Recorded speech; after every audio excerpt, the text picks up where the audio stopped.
Hello, Boulder Bookstore community.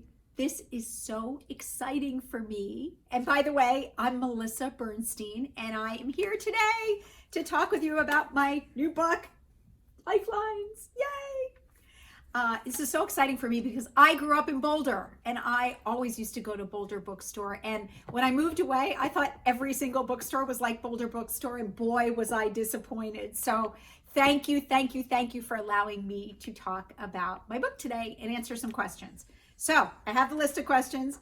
The first one, what made you decide to write a book about your struggles with existential depression? That's a good one.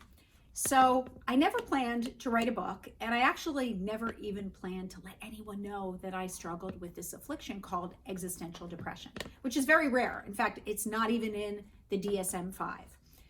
But what happened is, as I got older, do I have a furry friend here? You're gonna see some of my lifelines. I have 3 furry lifelines that will be definitely coming in and out of this video. But as I started to get older, 2 things started to happen. One is the cry of my own soul to be seen authentically got louder and louder, and got so loud that I couldn't deny it any longer. And 2, a couple dots started connecting in my later life that basically made me understand, and it was through a book. It was through the book Man's Search for Meaning by Viktor Frankl that I first learned that I suffered from what is called existential anguish and depression. And once I learned that, and once I learned that those who are afflicted with this also tend to be highly creative and also have highly sensitive personalities that enable them to create from nothing, all the dots started connecting. And I realized that it was imperative for me to rest in peace and find fulfillment, to show who I truly was to the world. So that was what started me compiling everything from the time I was born together to put this book into life. Okay, question 2. How do the stories of your toy company and your depression intersect? So I don't know if I mentioned, but my husband, Doug, and I, when we were still dating, we were still just boyfriend and girlfriend, we started a toy company in 1988, nearly 33 years ago, called Melissa and Doug. And really forging that toy company and being the chief creative officer of Melissa and Doug, and really being the idea person behind all our toys for nearly 33 years, really played into my story in such a big way. And I'll tell you why. Because for the first 25 years of my life, I created. I always created from the time I was born. But the problem was that I felt such despair and such futility over the meaning of life that I channeled all this darkness into creativity. I wrote verses, I wrote music continually. But unfortunately, both the verses and the music were so dark, they were so despairing, that I never allowed them to be seen. I squirreled them away, truly, in like the corners of my drawer, under my mattress, under my bed, and they never touched light. And because of that, I never felt any kinship in the act of creating. I never felt any meaning for being able to create. And that left me just in the loop of despair. However, when we decided to form our toy company, and suddenly, really by accident, I created our first line of puzzles, I realized something so incredible. And that was that I had a choice. Yes. Throughout my life, I thought I had no choice. I thought this dark creativity just raged through me and channeled into these dark creations that couldn't touch light. But with the creation of toys, I saw I actually had a choice. I could turn off the dark faucet of the dark creativity going into more darkness, and I could turn on the light faucet, and I could channel that exact same desperation into light through making these toys. And that was truly like I was able to breathe fresh air for the very first time. I understood what it meant to take something so dark, channel it into something light that could end up in a toy, no less, that could touch children and bring them joy. And that was the first time I began to find meaning from the act of creating. Okay, question 3. How do you define lifeline? And what are some of your lifelines? I love this question. So my book, Lifelines, this name has so many meanings, which is why I love words more than anything. They're like my heart, and I love double meanings. And lifeline has so many meanings. And for me, I define a lifeline as anything that helps support you once you recognize and accept that you are a full spectrum of emotion and your life will vacillate between profound highs and profound lows. So a lifeline is anything that supports you when you're not equanimously in the middle and really helps you maintain sort of, for me, my sanity. So my lifelines, wow, that's like one of the best parts of my life now. And by the way, I never had lifelines. And I think of a lifeline also as part of your practice that you must do each and every day, and especially in the good times, so that when you start to go below the line and you have some lows or some misfortunes in your life, that practice enables you to be a beacon and get you back to that steadfast level. So my lifelines are, first, writing verses, creativity of any sort is my salvation, and it is my ultimate lifeline. Number 2, which I first probably gained from living in Boulder, is my absolute love of nature. I mean, there is nothing that makes me more grounded in my being and calmer and happier than when I'm in nature. And every day, even though I now live in the Northeast, which doesn't have quite the weather of Boulder, I make a point to go outside no matter the weather and take at least an hour to be in nature. Another really incredible one for me, it sounds small, but it's really quite sacred, is drinking tea. I lived in Japan and I've spent a lot of time in China, and tea and the history of tea is so rich in Asian countries, and I really took that back here, and I love the act of preparing and drinking tea and the warmth. There's something about that warmth that gives me comfort when I felt so lonely at times. Love that. And then the last one is, I grew up a musician and played many instruments, and there was something about, especially the guitar, the vibration of the strings truly lifted my vibrational frequency to a very exalted place. I ended up stopping playing actual instruments when I went to college, and I was so profoundly sad over that. But I now see that listening to music can actually, I was shocked to find this, bring me to that exact same spot. So my playlist is truly one of my most treasured possessions. And the bar to get on my playlist is the song has to move me to tears. And actually I have to be able to feel my frequency either rise or if I'm too much up there, lower, to get to this really cool spot. So I'd love to hear about your lifelines. Your book includes prose, verse, and photography. Are these works you did specifically for this book, or are these creative collections gathered from your whole life? I love this question.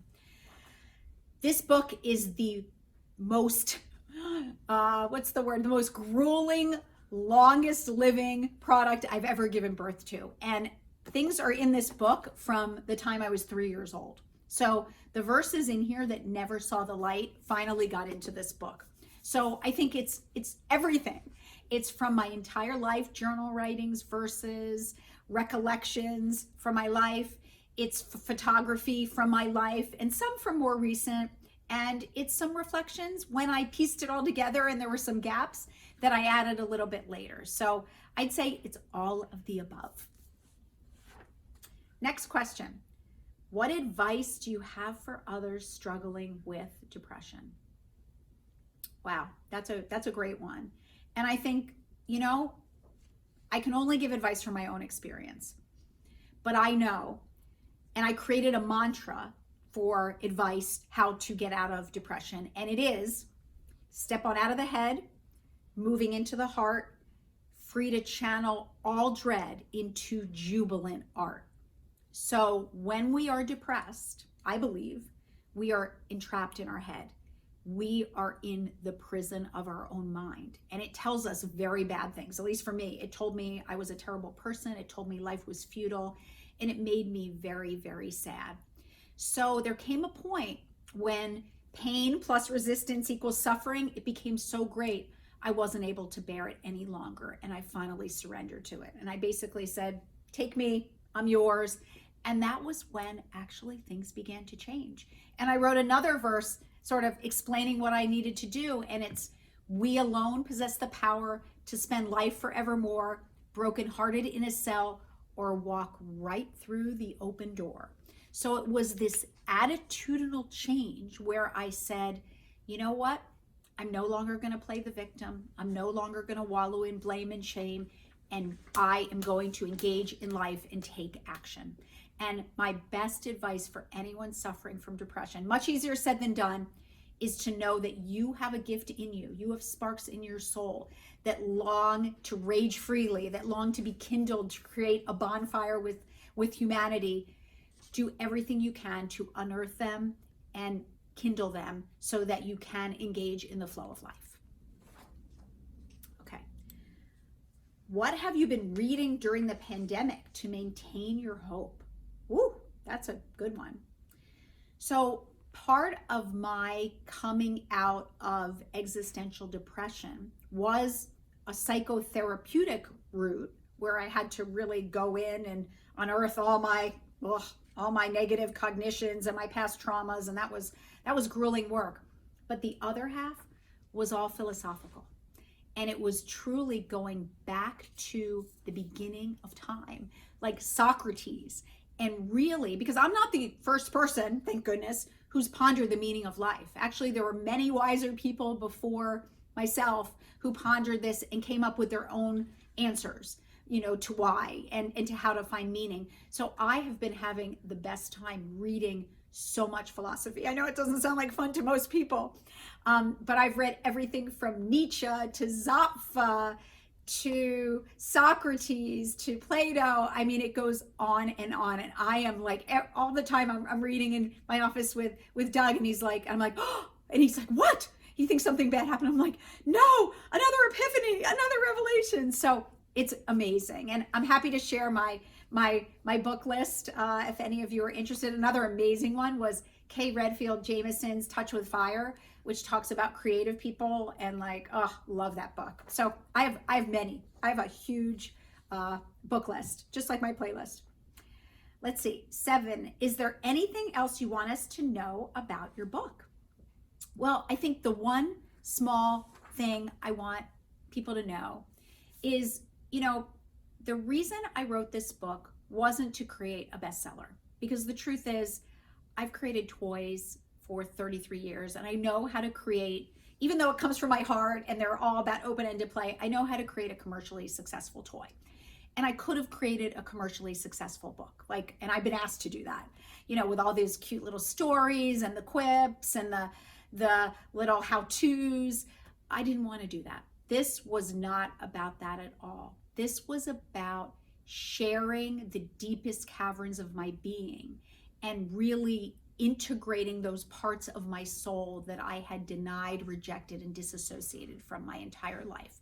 So the hope in this book is it's so raw, it's so honest, and it goes so deep that I'm hoping it will give others the courage to do the same and share their stories. And every volume of this book is actually based on the verses that I denied my entire life. When I looked in those dark crevices of my drawers, I had over 3,000 verses that I had written and had never shared with the world. So this is my bid to allow those to be seen. And the volumes really go by the category of verses that I wrote. Let's see. Can you read us a short passage from your book? Yes, I would be happy to do that. I'm going to start with the verse that I really write at the beginning of the book.